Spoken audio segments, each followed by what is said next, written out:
Good morning, America. Hubert Johnson here with Taxes Made Easy. We're going to talk about a fun topic that we get all kinds of questions about. And believe it or not, it's actually pouring here in Tucson. So my connection is not the best this morning, but we'll make do. And if you can't see us live, look for it on rebroadcast. But this is a very important topic. What if I owe, but my spouse doesn't? How does the IRS handle that? And it can drastically change your financial picture. If you're doing an installment agreement, a non-collectible status, and yes, offers. This is another big reason why offers are denied because it's hard to understand. This is a complicated task that we're going to tackle today, and we're going to try to make it as easy as possible as we walk through this. Again, we'll be right back and see you in a moment.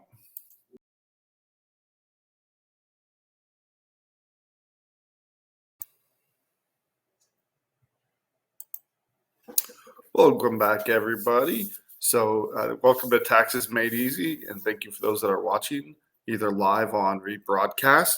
If you have any questions about this, I'm going to try to break this down and make it as easy as possible. But unfortunately, this is a tough one. This is a tough topic, and so I'm going to try to slow walk us through it. So first of all,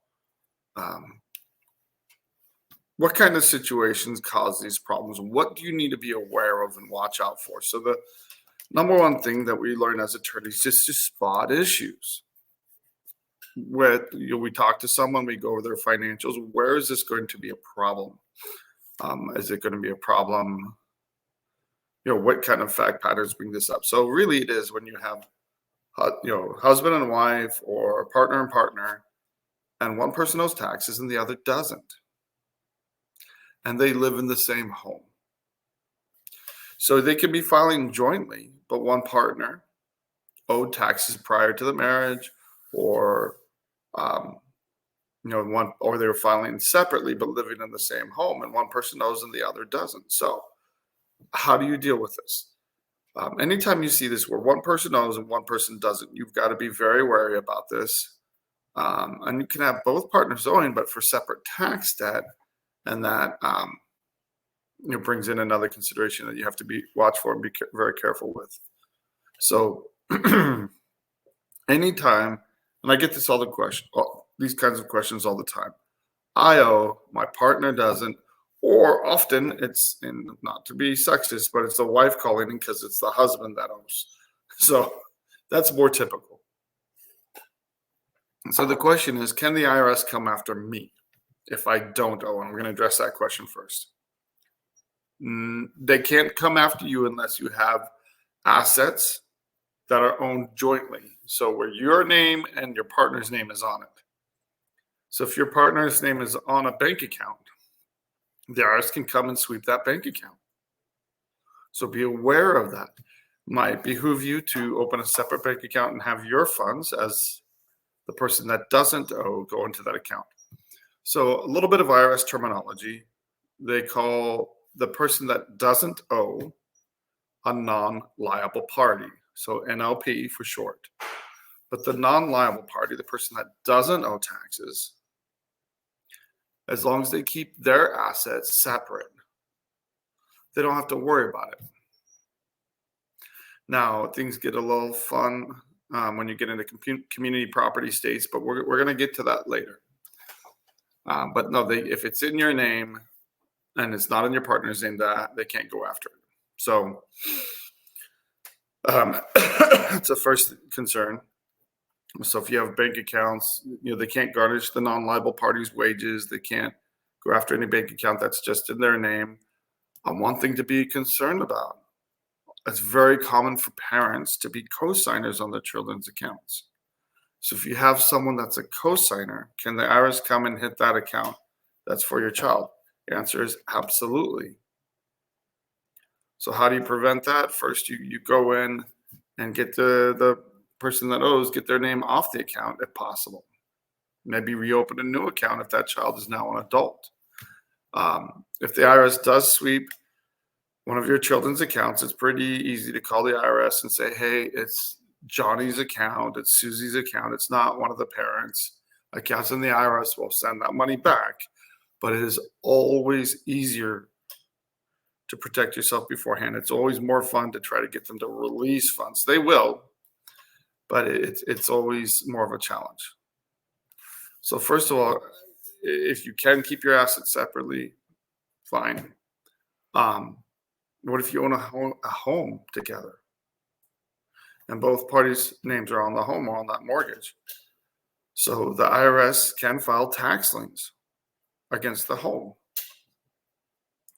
Now, if you do sell that property, let's say you sell the property and there's $100,000 gain, profit off the home. So you owed 400, you sold it for 300, you walk away with 100,000. The IRS can only take the half of the property or whatever the percentage is for the person that owes. They can't go after the value in that home that belongs to the non-liable party. So the non-liable party does have rights, does have protections. The IRS is always pushing the envelope to try to infringe on those protections. So when you get these situations, make sure you know your rights. Make sure that if they do hit joint assets, that you can go in and say, hey, this is so-and-so's income. It's just their paycheck going into this. You can get that percentage that is just the non-liable party's income released and sent back to you.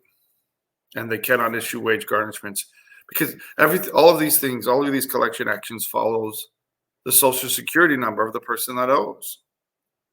So that's why if the non-liable party's wages can't get garnished, because it's all under their social security, not the debtors, not the person that owes taxes. But if you have joint bank accounts, both social securities and numbers are on that account, the IRS will go after them. They don't know. They're just sending a search out based on their social security and seeing what they can find. Bank levies are kind of like fishing expeditions. They throw it out there, they see what bites, and whatever comes in, they're like, great. And you have to then follow up with them and say, hold the phone, this wasn't just their money, or we need this money for bills, etc. With the IRS, you have 21 days to release a bank levy. So again, you got to jump on that.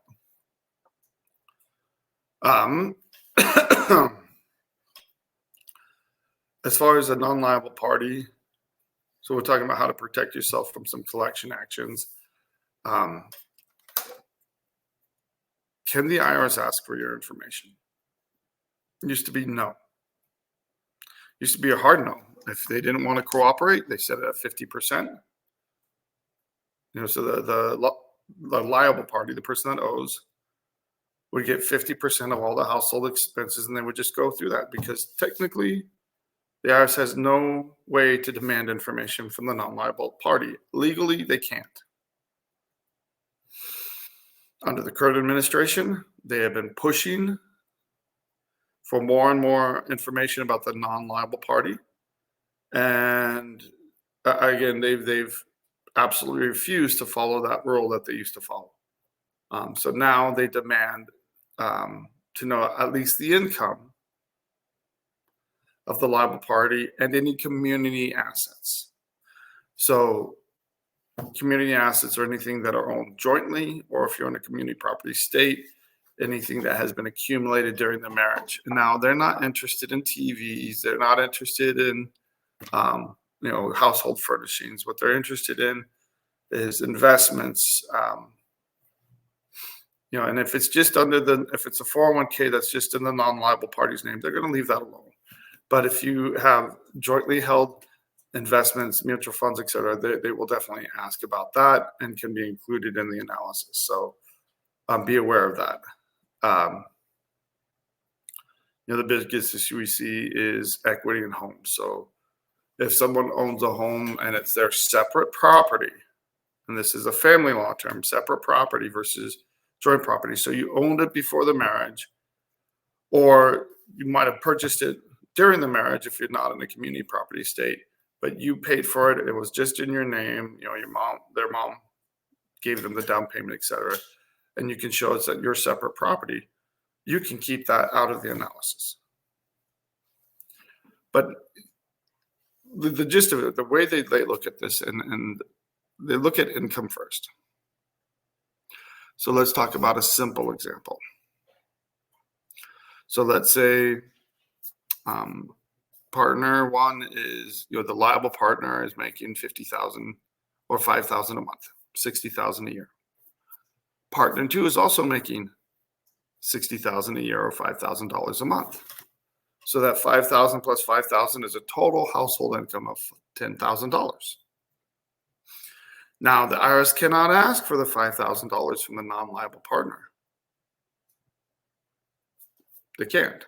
But what they will do is reduce the expenses in the home. So you look at it, 50-50. If it's a clear 50-50 thing, what they will do is they will take the household expenses for two. So they'll go through those allowable amounts that we mentioned before and give the liable party credit for half of any shared expenses. So that actually hurts someone. If they were single and just living by themselves, it'd be one picture. But if they all of a sudden they're being treated as a non-liable party, that's something completely different. So just to kind of go through the numbers real quick.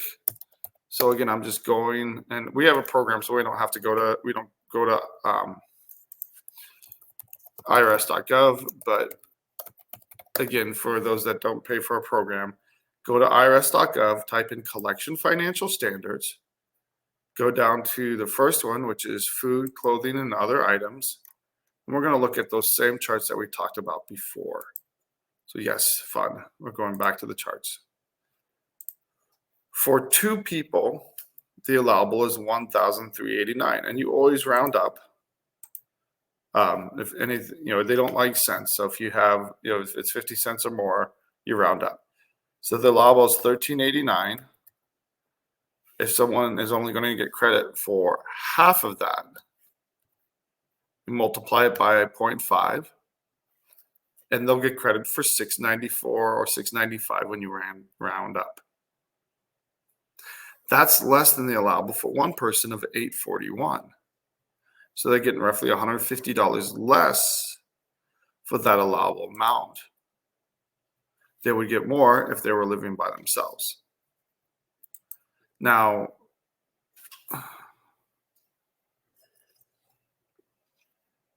how does the IRS determine if this is a non-liable party or a roommate situation? It really depends on the sharing of expenses. So if you have joint bank accounts, whoever is paying the bills, both of them are paying the bills, but they're either in both people's names, etc. They're going to treat it like a non-liable party situation. And even if someone is not your spouse, if you have a live-in girlfriend and you guys are sharing expenses or one person's paying everything, they will treat it like a non-liable party situation. You don't have to be filing taxes together. You can be filing separate, but living in the same home, and they will treat it as a non-liable party. So we're going to come back and continue this right after the break.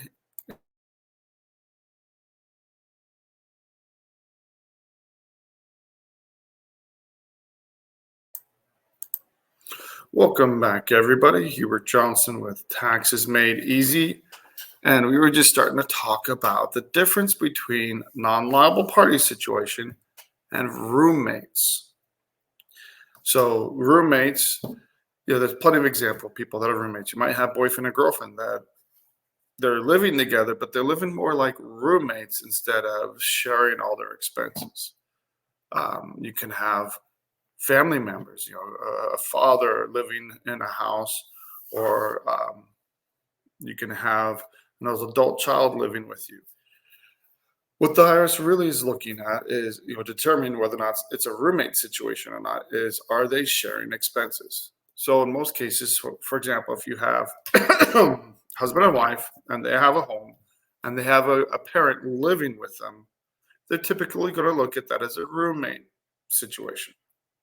I've seen plenty of examples, though, where you have a mother and a daughter renting an apartment or something like that together, and then everything's mixed. Everything's put in one kitty. It's not as common, but if you're putting all of your income into one bank account and one person's paying all the bills,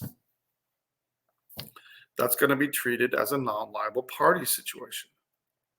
So if you could avoid a non-liable party situation, it is recommended you do so. If you're married, though, good luck doing that. You're married, it's more often than not considered typical. If you're separated, paying separate bills, but still living in the same house, one, it's very awkward, and it's got to pass a smell test. So it's got to be the real thing. We don't see it very often, but it is possible that when you have people where there are married people where they maintain, you have so much of the rent, this is how much we have the rent. And so if that's your situation where you have separate accounts, you each have your bills that you pay, you just need to document it by when you pay your share of the rent, give them a check, give them a Zelle or something like that, where you can label it, this is for rent and utilities, and make it a regular occurrence monthly. And you can build up and show what's actually happening. If that's not what's actually happening, don't try to pull the wool over the IRS's eyes. I mean, they've seen this way too many times. They're slow, they're inefficient, but overall, they're not stupid. And when you're trying to sell them something, that you're trying to sell them a bill of goods. So, and any ethical attorney won't push something that's not actually happening either, because it damages their reputation too.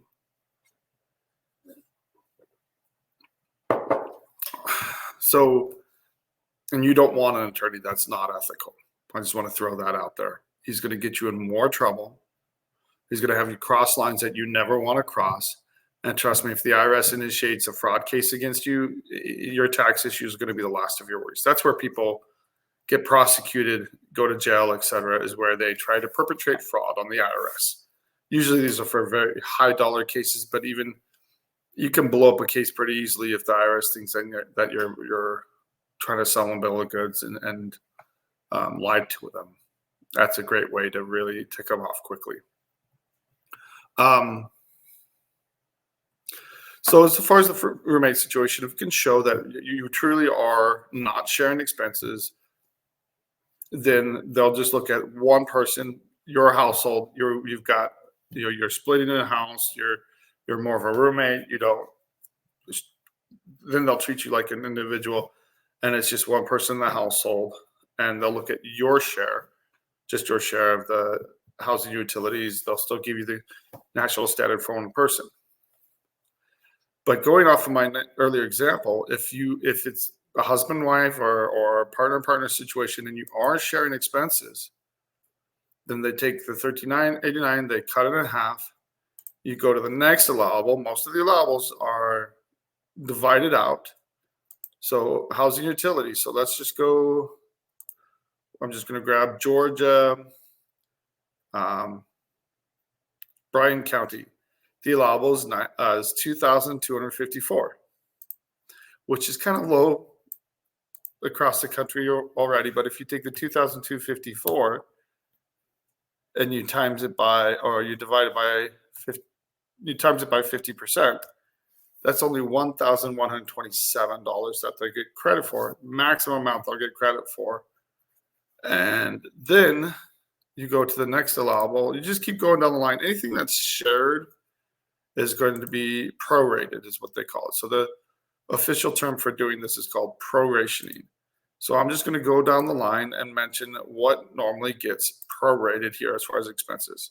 So you have food, the national standard per individual, food, clothing, miscellaneous, housing utilities, absolutely prorated. Now, auto expenses, they usually treat that as you're paying for your own vehicle. So as long as you're in a situation where you can show you're making your own car payment, you are making your own, you're paying your own car insurance, maintenance, etc. That usually is not prorated. Health insurance depends on who's paying for it. If you're paying and it comes out of your check, you get 100% credit for it. If your partner is paying for the health insurance for the home, you don't get a dime of credit for it. So health insurance is really who's paying for it. And if your partner's paying for it and biting that bullet, That's could be $1,000 that they're paying for health insurance, vision, dental, all that, and it doesn't help you at all if they're paying for it. Even though it affects the home and makes it so they have less money to support the home, doesn't make sense. But that's how the IRS does it. Out-of-pocket health care costs, those are usually prorated, unless you can show that, hey, I'm the one paying for this, but usually those get prorated. Taxes, state and federal taxes that you are paying, you'll get 100% credit for. So if you are paying it directly, you'll get credit for that. Child support, you'll get 100% credit for child support. Any daycare costs that are for your separate children, you'll get 100% credit for it. If it's for children for the marriage that you're in, again, it'll get prorated. Anything you're paying directly, student loans, if you're paying term life, especially if it's being taken out of your check, you'll get 100% credit for. And so there's a lot of other things, but those are the main items there. If you're paying union dues, anything that's an allowable expense that's being taken out of your paycheck, you'll get credit for that. Anything that's not anything that's really a shared expense of the household, the IRS is going to prorate it. So what typically happens when a proration happens is that you lose money. You get fewer expenses than you would have otherwise. So it makes it much, much harder to show that someone qualifies for a lower installment agreement, for a non-collectible status, and especially an offer and compromise. So if that is your situation, you need to do this analysis, and it needs to be done right. And it's something the IRS does not really understand very well. So true story. And we again, over the many years, we've learned this. One person, associate that I had submitted an offer and compromise. It might have even been me. I don't remember, years and years ago. And we prorated the numbers. We did the work for them. And guess what the IRS did when they got those numbers? They put them through their computer system and prorated them again. So it's kind of funny. When the numbers you submit to the IRS, you want to have just the raw numbers. You don't want to prorate them when you submit them to the IRS. But for your own understanding and take a good look at your case, you need to do a proration if that's your situation. You need to have a good idea of how the IRS is going to look at it. But when you submit numbers, on an offer and compromise or just on a non-collectible status, do not do their work for them, because they will do it again. And that will hurt your case even more. So we talked about the 50-50 example. Let's talk about a real case that we have where it's 90-10. This is a young, a retired lady who married her husband, and has 90% of the income for the house. She only has 10%. So so the way you do this in the math, I'm sorry, people, we're going to get into a little bit of math. You add up the total income, and then you divide the liable party's income by the total income. Let's go through this again. So you take the liable party's income and divide that by the total household income, or the total income from both parties. And that's how you get the percentage that the IRS would use. If you get a number over 1%, over 100%, you did it wrong. So just keep it. It's got to be less than 100%, or it should be a decimal point 0.52, 0.90, point something. But yeah, take the liable party's income. I'm going to repeat that again. So let's say the liable party is making $900 a month in Social Security, and the liable party is making $800 or $8,100. I'm using numbers, so it turns out nice. So you take the $900 of liable party's income, divided by the total. So the 900 plus the 8,100. So that's 9,000. 900 divided by 9,000 is 10%. So that's once you get that percentage, you look at the household allowables, and anything that's a shared expense, you multiply that by the 0.1%, 10% of the household. So I have a case, true case, where this was a situation. They got married later in life. There was a house involved. And so we had to show, one, that it was the husband's separate property. And we were able to do that. We had to, pull out deeds. We had to show the history of the case, and they'd only been married a short time, a couple of years. But really, there was no community property value in the property, even though it was a community property state. Then we had to do this proration. So again, I'm going to kind of walk through the numbers. For two people, it was $1,389. It was a couple of years ago, but it was less. But you take the $1,399, you times it by 10%. So that becomes $139 for your national standards. So she owes 900. She gets credit for 139 based on that. And then we go to the housing and utilities, which is the next major item. And for them, it's in Arizona. For two people, the allowable is $1,916. They were spending over that allowable, but the IRS will only give up to the allowable. So 10% of that is 190 of 1916 is 191.6. Again, we round up, so it's 192. So you have $139 plus 192. I'm going to break out my calculator. I'm going to lose track of this. So 139 plus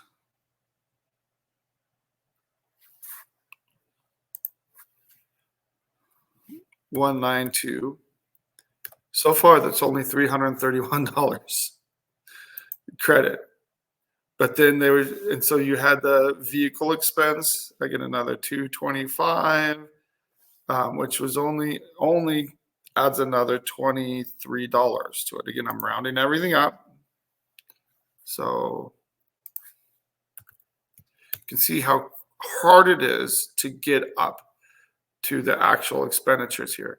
She did have a car payment that she was making, which added $300. All of a sudden, the car payment is worth as much as the housing and utilities and the national standard put together. So that's $654. So you take that, you subtract out the 900. That leaves her positive $246. So at $246, what would her offer be? So on a lump sum offer, that's just under $3,000. That's not that much, especially if the husband's willing to pay it. In the case, I think it was around a $20,000 debt. I think we settled it. We had enough expenses for her. I think we got it down to around $1,000 offer. Got it accepted. You have another case just like this, where you have the husband is the non-liable party, making a lot more money. The other person's just living on Social Security. So we submit this case. Again, it's 10% of the total household. And they're going to have an offer that's maybe $1,000 or $2,000, but we have a very large debt in this case. So around, I think it's around $80,000. So they pay a couple $1,000 to get it wiped out if we can find enough expenses for her. But it's just so much harder if you're in a prorationing situation where you have to proration the numbers and you have husband and wife or partner and partner and you're sharing expenses. So we're coming up, and we've actually got a little bit of time here.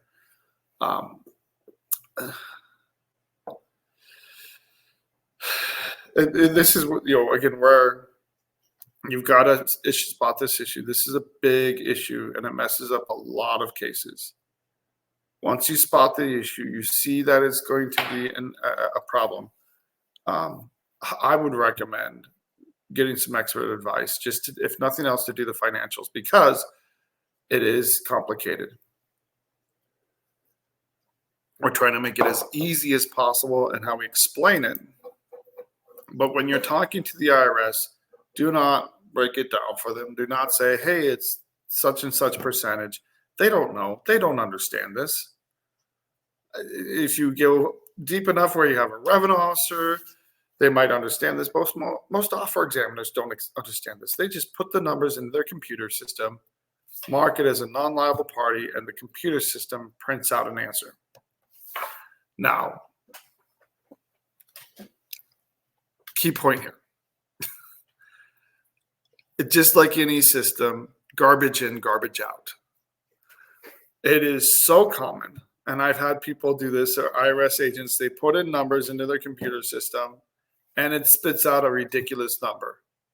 They make $900. We show they can pay $3,000 a month. How does that make sense? That's more than what they make. And they're like, I don't know. That's what the computer spit out.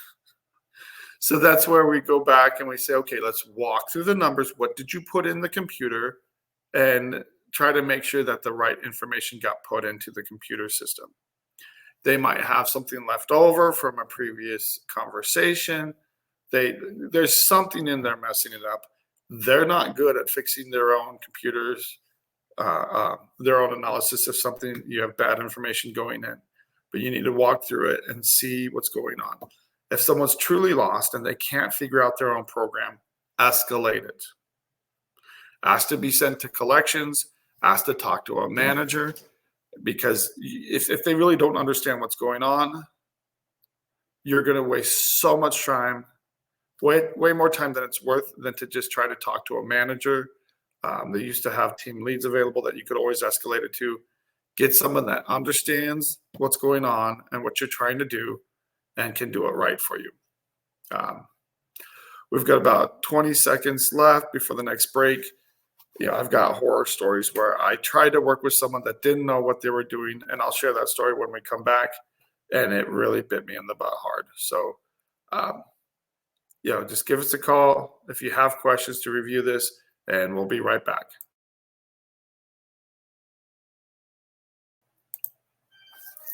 Welcome back, everybody. Hubert Johnson here at Guardian Tax Law, talking about when you have, your spouse owes, or one of you doesn't owe taxes. So again, just a quick story I was going to share about getting someone from the IRS on the line that doesn't really know what they're doing. When I was new in this industry, about 15 years ago, I got someone on the phone that really didn't know what they were doing. And I got excited. I was like, great, I can feed them exactly the information I want them to have. I have a case where it was kind of on the line if it should be accepted or not. And so I fed this person exactly the information that they wanted. They're like, well, what goes here? What goes here? And I walked them through that. Took about 45 minutes actually on the phone. So I had to wait 20 to 30 minutes. Then it was 45 minutes trying to walk them through the situation. But I thought, hey, it's worth it. I'm getting exactly what I want. I got a call from that person like a week and a half later. She took it to her manager. Her manager didn't understand what she did because she messed it all up. And then she called me and said, hey, we need to go over everything again. I was like, really? Like, okay. So spent another 45 minutes to an hour going over it with her again. And do you think she did it right the second time? No. Not to be mean, but she called in a couple weeks later. She had messed it up again. I said to her, don't worry about it. I've already resolved it with somebody else. So if you get someone that really doesn't know what they're talking about, they seem lost and confused. First of all, you're probably talking to the first layer or so of the IRS. They're going to mess it up. They don't know what they're doing. And the IRS has actually tightened their rules so that they can't handle simple things like an installment agreement, or if your case is in collections, you have to be transferred to collections. So if you have a more complicated case, you want a hardship status, you have to go through financials for an installment agreement, just say, look, I need to talk to collections. This is what I have going on. You might get lucky and get someone that knows what they're talking about. But most times you need to go to collections. You need to talk to the department that knows what's going on. And it used to be that I used to avoid collections as much as possible. Why? Because collections is the unit that will tell you, give you deadlines. Hey, you have to have this done by such and such date, or we'll issue a bank levy, or they'll send the next collection letter. But sometimes it's worth it, to get, and this is when you're ready to resolve the case. I'll call the practitioner line, or I'll call the main and talk to the main people when I'm just getting information on a case. When we're just starting, okay, I'll talk to them, and they say, oh, well, I see we need to transfer to collection. I'm like, that's nice. Goodbye. I don't stick around for that, because why would I want to talk to collections if they're going to move the case forward? More and more today, though, to get good information, and especially if you have any kind of complications in your case, you want to talk to someone that knows what they're doing.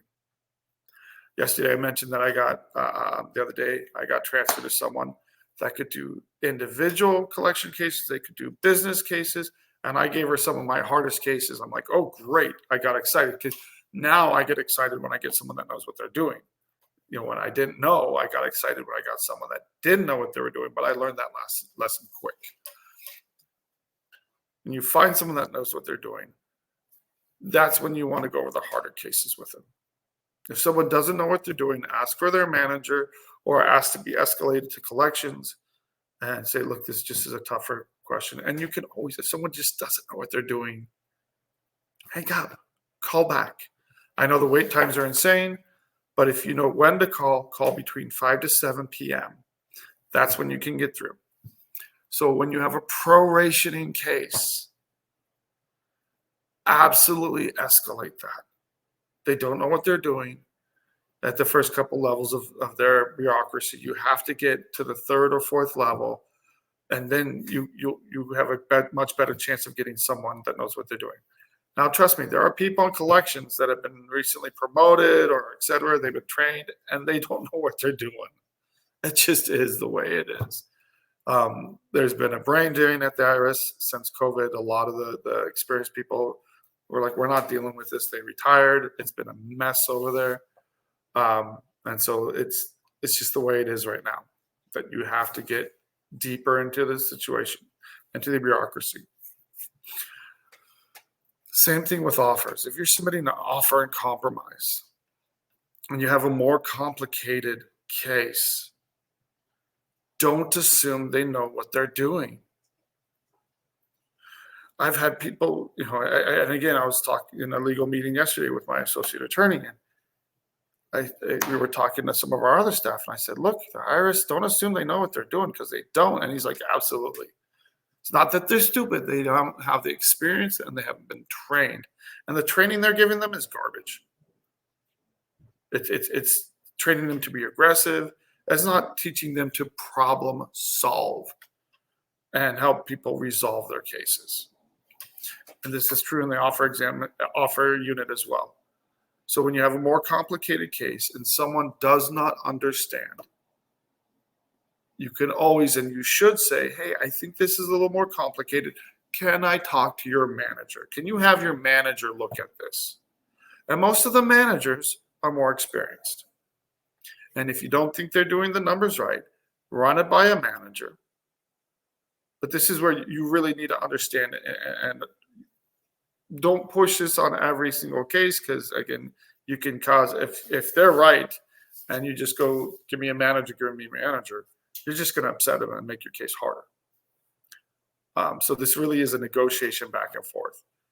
I have no problem calling them out when I'm right, But when they've been corrected by a manager or shown how to do it correctly, and it goes back to that individual, either in collections or in the offer unit, I'm sweet as pie because I got what I wanted, but I also don't want to rub it in their faces. So be professional. I got chewed out yesterday by a revenue officer because my client wasn't doing what they were supposed to.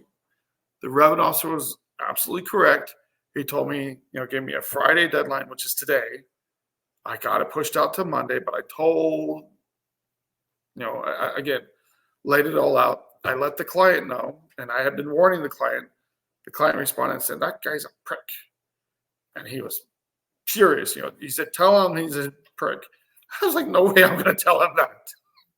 One is my reputation. I might have to deal with that guy again. And in this case, the IRS is right. So if you absolutely want to keep it professional, keep it business-like, and if you do correct somebody, you want to be sweet as pie when it comes back because you got what you wanted, but you don't want to rub it in their face. You don't want to lord it over them. I know what I'm talking about. You don't. If you're not a tax professional, you probably don't know. Anyway, but don't hesitate to get a second opinion. Ask them to speak to a manager or supervisor, and it's tough to get a hold of them. So sometimes you have to call a main line or ask for their name and number for the manager. If they're not responding, go back to that OIC unit and say, "Hey, I need to talk to the manager. He's not responding. Can I have a message sent to him?" Now, you always have appeals. So if they completely mess it up with the offer examiner and the manager, again, follow that appeals process that we talked about, and you can go to there and get another bite at the apple and make sure it's done right. But just be aware, there's times in appeals we've had to go to managers in appeals because the experience level has dropped dramatically. It used to be when most offer examiners knew what they were doing for the most part. And we went to appeals on thorny issues that you would expect to go to appeals. It wasn't, they weren't attorneys, or they're not attorneys. They're not CPAs. So if you get something more complicated, yes, sometimes you'd have to take it to appeals. Now we're going to appeals all the time. So just final notes on prorationing. When do we have to worry about this? Anytime you're living with someone and you're sharing expenses, it's not a roommate situation. There's some people that try to shoehorn it in. I mean, if you're close and you essentially keep everything separate anyway, you can try to do that. If you have kids that you're sharing, that makes it a lot harder to argue for that. Don't try to make something into something it isn't. If you're not living with somebody, that's a different situation. I talked to someone yesterday who he was temporarily separated from his wife. I didn't dig into it, so I don't know if they were just his work. She lived in a different state, but they were talking about buying a home together and try to work things out. Good for them. But in his current situation, he was married. He didn't have much, but he was living separately from his wife, not in the same house. So we don't have to include the wife.